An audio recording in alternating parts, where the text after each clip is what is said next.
Okay, welcome back.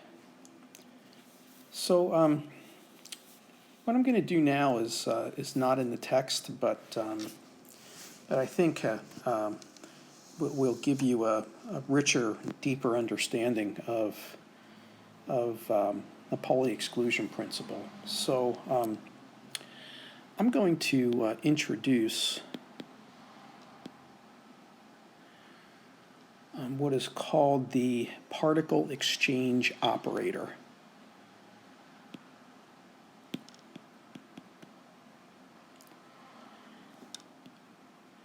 Particle exchange operator. And I'm going to call that PIJ operator. And so it's simple what the particle exchange operator does, right? So it's going to simply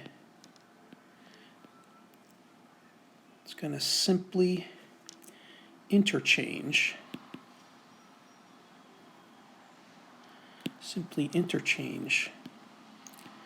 the coordinates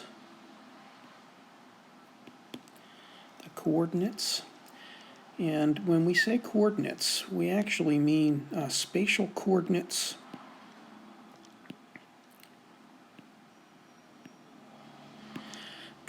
and spin.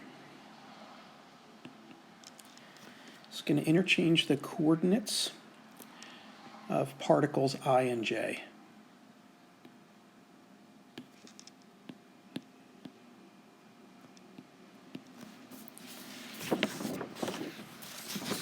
So just to show you what that does then, so if I were to take the exchange operator operating on psi. Now, there's something I'm going to tell you, and it's actually a very important part of quantum mechanics, but not going to delve into it here. Okay, so the fact that interchanging two electrons has no observable effects, it means that the Hamiltonian, and hence the energy that you would measure, is unaffected by interchange. And because of that, the exchange operator and the Hamiltonian have a very close relationship. We actually say they commute.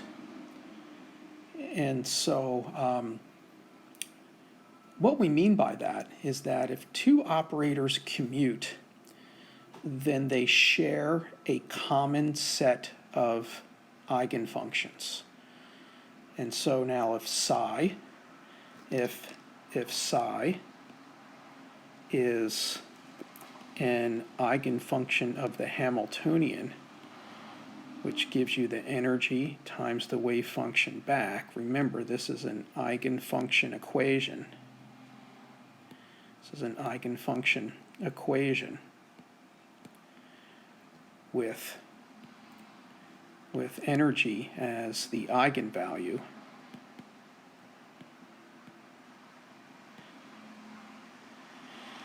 Then that means that psi, the set of psi's, is also an eigenfunction of the exchange operator, and so consequently then it must have some eigenvalue, which I'm going to call gamma.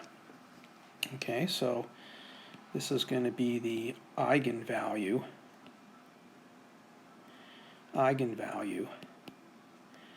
of the exchange operator.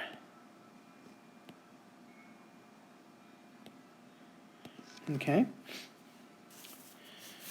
Now, if I were to operate again, right, so if I think about operating on psi with the exchange operator squared, right, then that's merely going to be Pij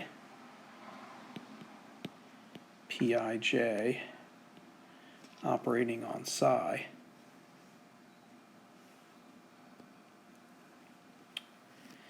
And that now is going to be equal to gamma squared times psi.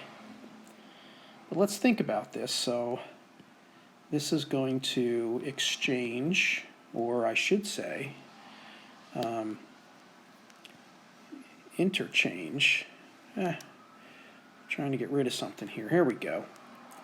This is going to interchange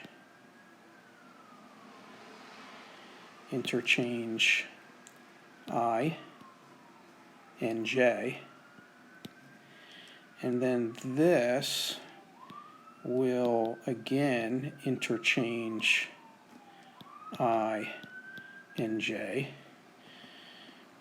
which in essence means that to do that twice is just going to get the particles back to where they were originally. Okay, so the particles will be back at their original coordinates. Okay, which means then that if we were to do this twice, operating on psi, we better get psi back, which means then that gamma is going to be equal to plus or -1. Okay? Since remember that Pij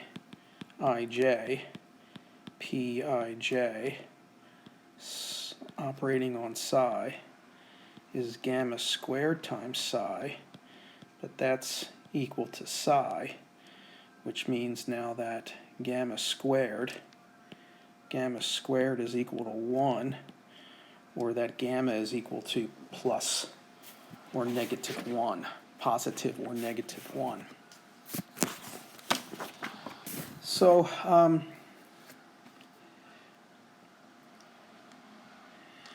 experiments have verified this. So experiments have verified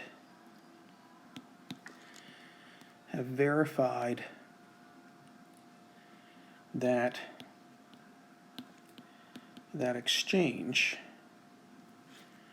exchange holds for all systems in nature.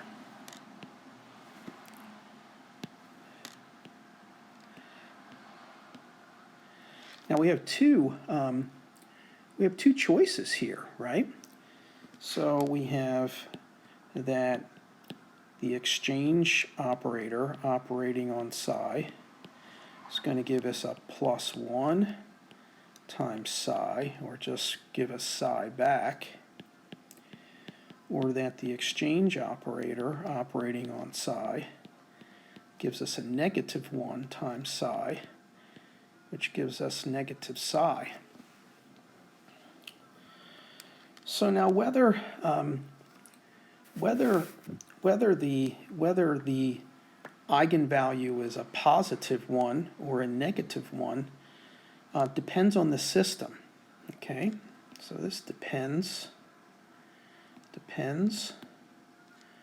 on the system in question. So we say, some terminology now, we say that if Pij operating on psi returns a +1 times psi, which is equal to psi, then we say psi is symmetric. And if Pij operating on psi returns a -1 times psi, negative psi, then psi is antisymmetric.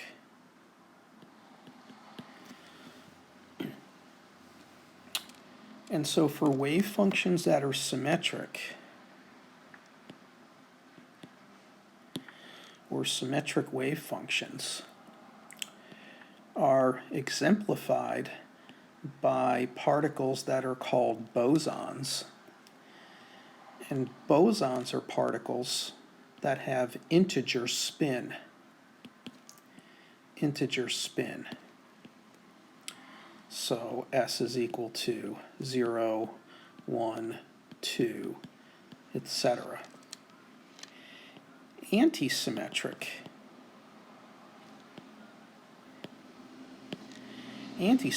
wave functions are exemplified by what are called fermions. And fermions have half integer spin. So S is equal to 1/2, 3/2, 5/2, etc. So by way of example then, the electron with spin equal 1/2 is a fermion. The proton has spin 1/2, and it's a fermion. And actually the neutron is also a spin 1/2 particle, and it's a fermion. Things like the photon. Photon is a spin 1 particle, and so consequently it's a boson. And the yet to be found graviton is postulated to be an S equals 2, spin equals 2 particle, and it's a boson. And so all particles can be camped into these two, or can be put into these two camps rather, fermions and bosons. Okay, so the above theory is also due to Pauli, and it's called the spin statistics theorem.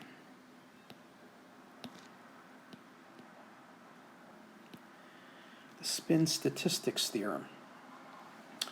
And so we'll leave that. We'll leave that right where it is, and we'll use this to jump back into the helium atom. Okay, so that's the end of our little detour, and we'll get back to the helium atom now. Now remember, right? We've adopted the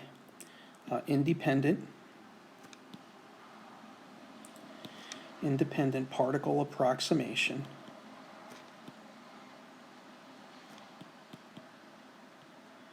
Independent particle approximation. And what we're going to do then, back to our ansatz, where psi now of R1, R2, we're going to let that be equal to the product of psi. We're going to call psi A R1 and psi B R2. And it's good to point out here that that all the psi's that we're going to be talking about are hydrogenic orbitals.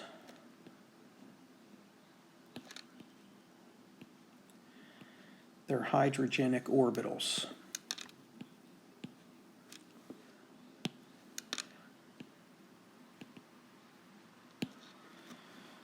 Okay, so you don't know this principle yet, but when we're talking about hydrogenic orbitals, right, then we're talking about like psi 1 0 0, psi 2 0 0, psi 2 1 negative 1, psi 2 1 0, psi 2 1 negative 1, right? And so these are the hydrogenic orbitals. And so now we know, right, that in helium, using the hydrogenic orbital is strictly an approximation, and it's a decent approximation, and that approximation, right, neglects lots of interactions.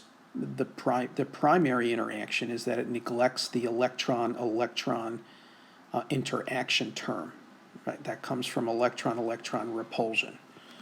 Okay, so all the orbitals that we're dealing with now are hydrogenic. So, and what do the A and B terms, right? So just like here, where we have three quantum numbers. As a matter of fact, we could have incorporated spin into this recipe as well. But I'm going to leave it right now just for the three quantum numbers, and spin is usually tacked on as another function. So so something like this. So psi 1 0 0 times chi, where chi is a spin function. Now I use the term function loosely here because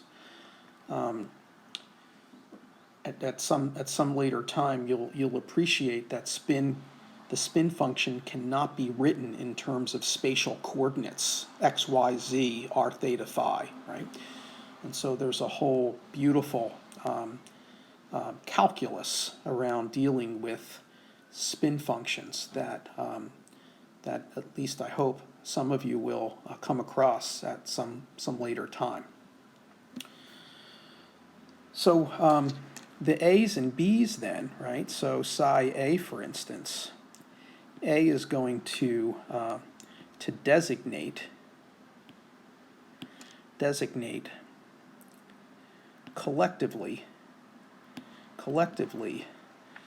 the four quantum numbers.